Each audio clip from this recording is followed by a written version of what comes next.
کربلا کے جانثاروں کو سلام، فاطمہ زہرا کے پیاروں کو سلام۔ بلا شبہ اللہ سبحانہ و تعالی نے اپنی مخلوق میں سے کچھ کو اختیار کر کے انہیں چن لیا ہے۔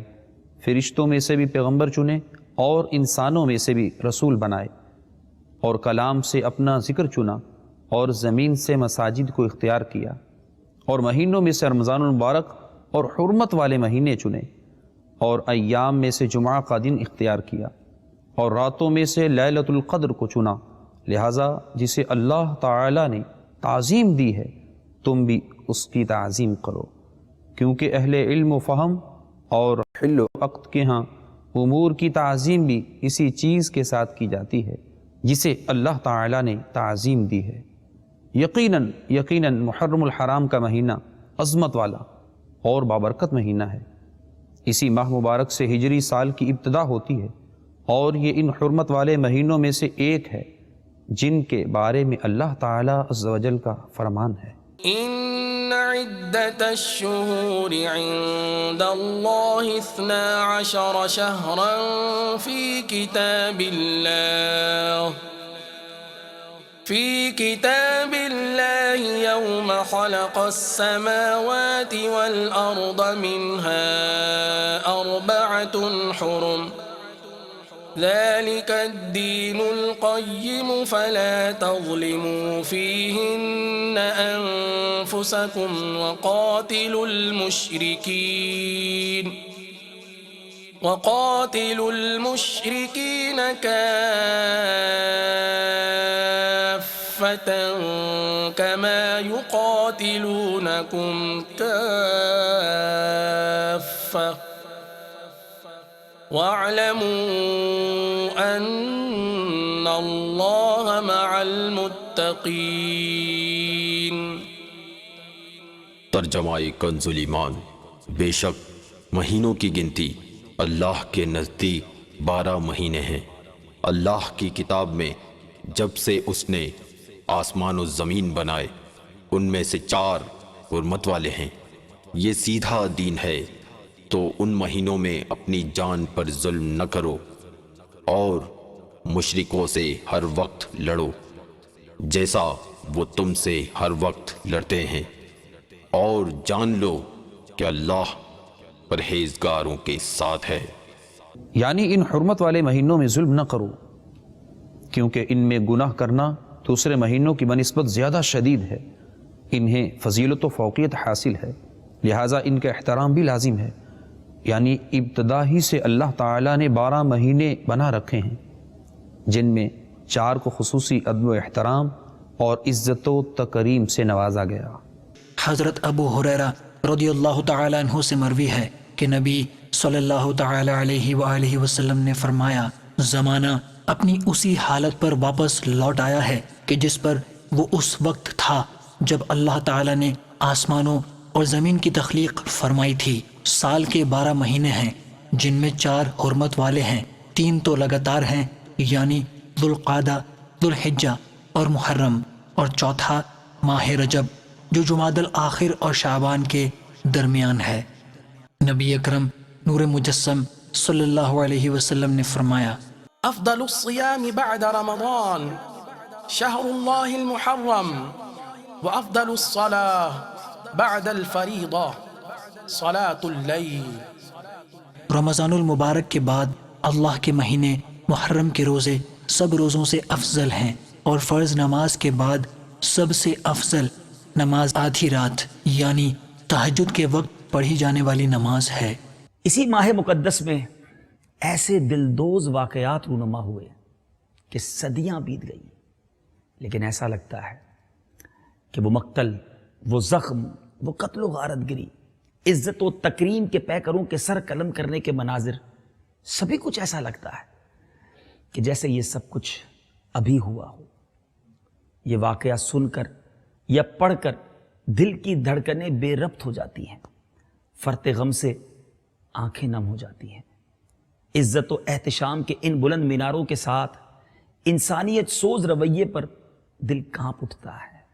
یوں تو اس ماہ محرم الحرام کے مبارک مہینے میں سینکڑوں واقعات تاریخ کے اوراق میں گم ہیں، لیکن جس واقعے نے تاریخ انسانیت کو جھنجھوڑ کر رکھ دیا وہ واقعہ کربلا ہے، جہاں کچھ تو خون کی آندھیاں چلیں، تخت و تاج کے نشے میں بدمش شخص اور اس کے ساتھیوں نے گلشن زہرا پر شب خون مارا۔ وہ خاندان اس پر اپنے تیر و نشتر چلائے جن کے صدقے گدھاؤں کو تونگری ملی، وہ خاندان کہ جو ان کے در سے جڑا وہ جڑے ہوئے ذرے مہر تابہ ہو گئے۔ قرآن مجید فرقان حمید اس خاندان کی عظمت و شان کس طرح بیان فرماتا ہے، آئیے سنتے ہیں۔ قل لا أسألكم عليه أجرا إلا المودة في القربى۔ ترجمہ کنز ایمان، تم فرماؤ میں اس پر تم سے کچھ اجرت نہیں مانگتا مگر قرابت کی محبت۔ اس آیت کے تحت مفتی نعیم الدین مراد آبادی علیہ الرحمت الہادی فرماتے ہیں مسلمانوں کے درمیان مودت محبت واجب ہے۔ حضرت سعید بن جبیر سے مروی ہے کہ قرابت والوں سے مراد حضور سید عالم صلی اللہ علیہ وآلہ وسلم کی آل پاک ہے۔ یہ وہی خاندان اہل بیت ہیں کہ جن کے متعلق نور مجسم شاہ بنی آدم صلی اللہ علیہ وآلہ وسلم نے حضرت سیدنا فاطمہ رضی اللہ تعالی عنہا سے مخاطب ہوتے ہوئے فرمایا، میں اور تم اور یہ دونوں یعنی حسن و حسین اور یہ سونے والا یعنی حضرت علی، ہم سب بروز قیامت ایک ہی جگہ میں ہوں گے۔ یہ وہی عظمت و شان والا گھرانہ ہے جسے نبی سرور محبوب انور صلی اللہ علیہ وسلم بشارت عطا فرماتے ہیں کہ فاطمہ تمام جنتی عورتوں کی سردار اور حسن و حسین جنتی نوجوانوں کے سردار ہیں۔ پیارے آقا مدینے والے مصطفیٰ صلی اللہ علیہ وسلم نے امت کو اپنے اہل کی محبت کا درس دیا۔ آپ صلی اللہ علیہ وسلم فرماتے ہیں اپنی اولاد کو 3 خصلتیں سکھاؤ، اپنے نبی کی محبت اور ان کے اہل بیت کی محبت اور قرآن پاک کی قراءت۔ ان نیک و پاک باز ہستیوں کی اس شرف و تعظیم کے پیکر گھرانے کی محبت کامیابی کی معراج ہے۔ منگتوں، فقیروں، گداگروں، مفلسوں کو بھیک اسی در سے میسر ہے۔ جس نے اہل بیت سے محبت کی، شفاعت و براعت کا مژدہ، محب و عاشق کا تمغہ سب اسی کے سینے سجے گا۔ محبت بھی وہ محبت کہ جس کا درس رسول اللہ صلی اللہ علیہ وسلم نے دیا ہے، تعظیم بھی وہ تعظیم کہ جو اس خاندان عالی شان کے شایان شان ہو۔ ہم بارگاہ الہی عز و جل میں انہی کا واسطہ پیش کرتے ہیں اور انہی کا صدقہ طلب کرتے ہیں۔ جو حسینی قافلے میں تھے شریک، کہتے ہیں عطار ساروں کو سلام۔ اس خاندان کا بچہ بچہ اپنے کردار و گفتار میں اپنی مثال آپ، انہی میں سے ایک نام سید الشہداء امام حسین رضی اللہ تعالی عنہ ہیں، جن کی ولادت 5 شعبان 4 سن ہجری کو مدینہ منورہ میں ہوئی۔ حضور پر نور سید عالم صلی اللہ علیہ وآلہ وسلم نے آپ کا نام حسین اور شبیر رکھا۔ آپ کی کنیت ابو عبداللہ اور لقب سبط رسول اور ریحانۃ الرسول ہے، اور آپ کے برادر معظم کی طرح آپ کو بھی جنتی جوانوں کا سردار اور اپنا فرزند فرمایا۔ حضور اقدس نبی اکرم صلی اللہ علیہ وآلہ وسلم کو آپ کے ساتھ کمال محبت تھی۔ حدیث مبارکہ میں ارشاد ہوتا ہے، عن ابن عباس من احبهما فقد احبنی ومن ابغضهما فقد ابغضنی۔ ترجمہ، جس نے ان دونوں یعنی حضرت امام حسن و امام حسین رضی اللہ تعالی عنہما سے محبت کی اس نے مجھ سے محبت کی، اور جس نے ان سے عداوت کی اس نے مجھ سے عداوت کی۔ اور یہ وہی نواسہ رسول ہیں جن کا حسب و نسب دنیا کے تمام نسبوں سے اعلیٰ ہے، جن کا گھرانہ تمام گھرانوں سے افضل، جن کی ہر ادا شریعت مصطفیٰ ہے۔ شہزادی رسول حضرت سیدنا فاطمہ رضی اللہ تعالی عنہا کے ہاں ولادت پانے والا یہ ننھا سا پھول، جس کی خوشبو سے زمانہ معطر ہوا، خوش بخت خوش نصیب بچہ جس کا بچپن تمام انبیاء کے سردار احمد مختار محمد عربی صلی اللہ علیہ وآلہ وسلم کے دامن رحمت میں گزرا۔ اللہ اکبر، اللہ اکبر۔ حضرت امام علی مقام رضی اللہ تعالیٰ عنہ کی ولادت کے ساتھ ہی آپ رضی اللہ تعالیٰ عنہ کی شہادت کی خبر مشہور ہو چکی تھی۔ شیر خارگی کی ایام میں سرکار دو عالم صلی اللہ تعالیٰ علیہ وسلم نے ام الفضل کو آپ رضی اللہ تعالیٰ عنہ کی شہادت کی خبر دی۔ خاتون جنت رضی اللہ تعالیٰ عنہا نے اپنے نونہال کو زمین کربلا میں خون میں نہانے کے لیے اپنا خون جگر یعنی اپنا دودھ پلایا۔ مولا علی کرم اللہ تعالیٰ وجہہ الکریم نے اپنے دل بند جگر پیوند کو خاک کربلا میں لوٹنے اور دم توڑنے کے لیے سینے سے لگا کر پالا۔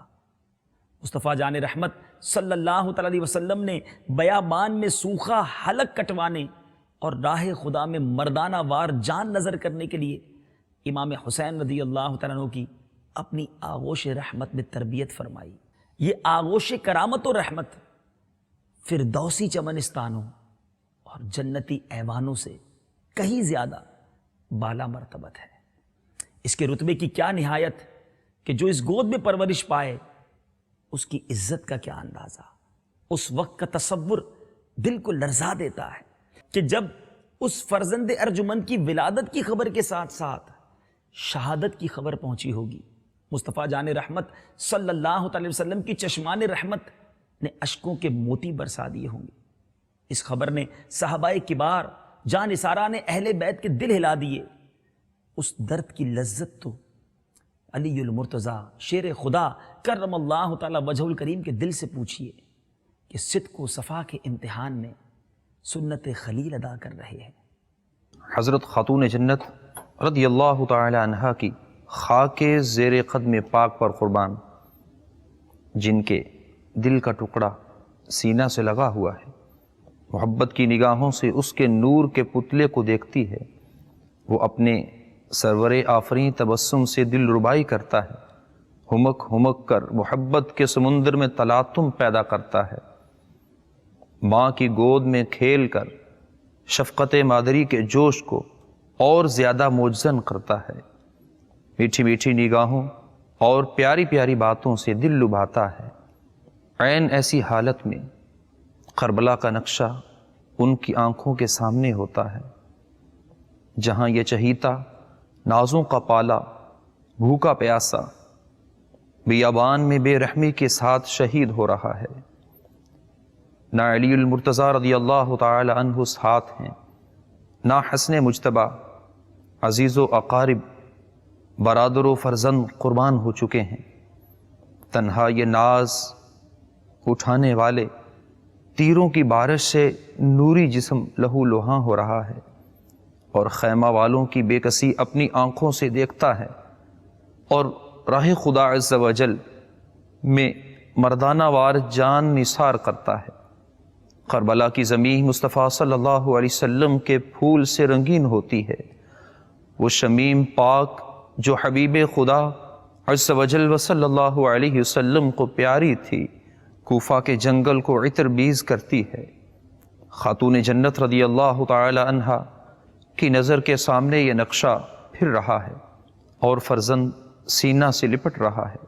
بحر و بر میں ان کا حکم نافذ ہے، شجر و حجر سلام عرض کرتے ہیں اور مطیع فرمان ہیں، چاند اشاروں پر چلا کرتا ہے، ڈوبا ہوا سورج پلٹ آتا ہے، بدر میں ملائکہ لشکری بن کر حاضر خدمت ہوتے ہیں، کونین کے ذرہ ذرہ پر بعطائی الہی عز و جل حکومت ہے، اولین و آخرین سب کی عقدہ کشائی اشارہ چشم پر موقوف و منحصر ہے۔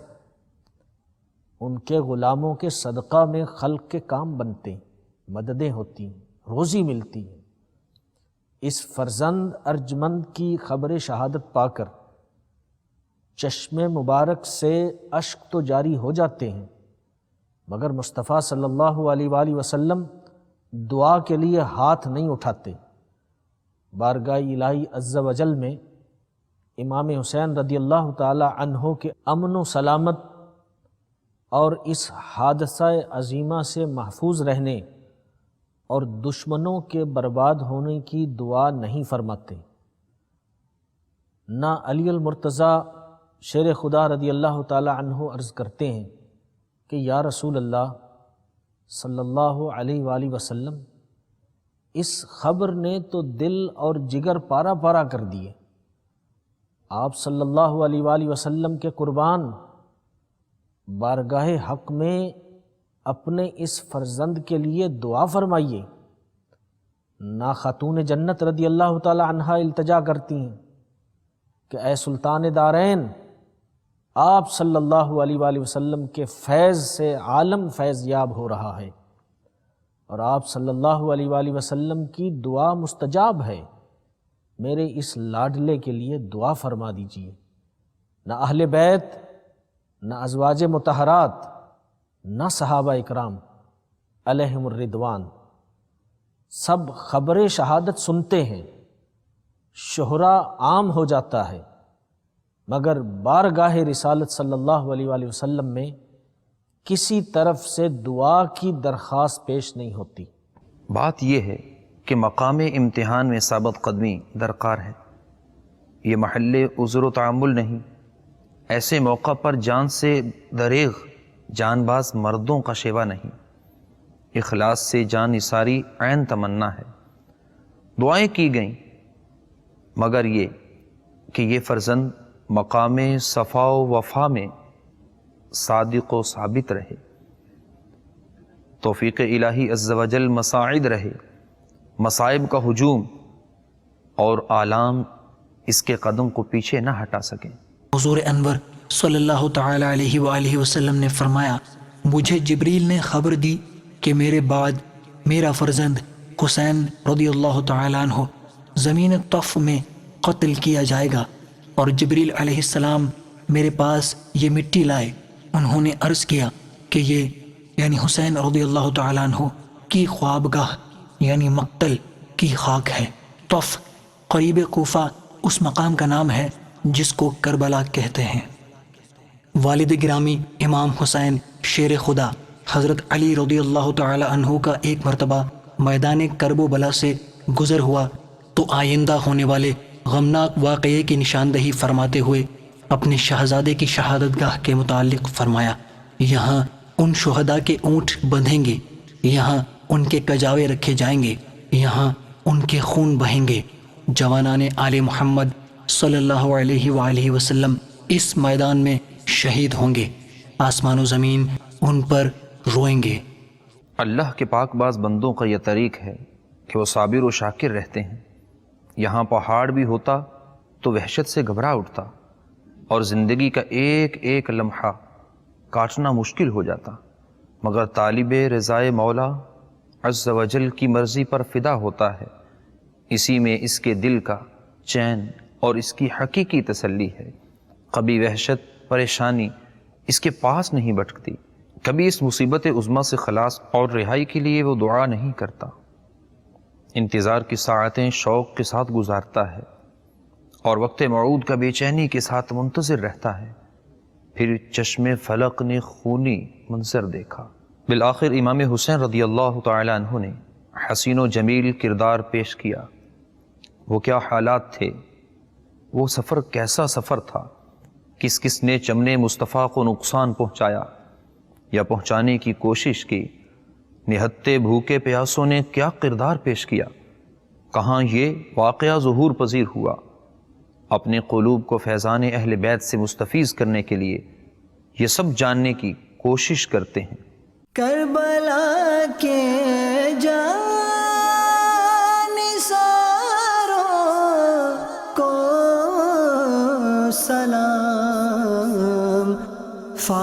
فاطمہ زہرا کے پیاروں کو سلام،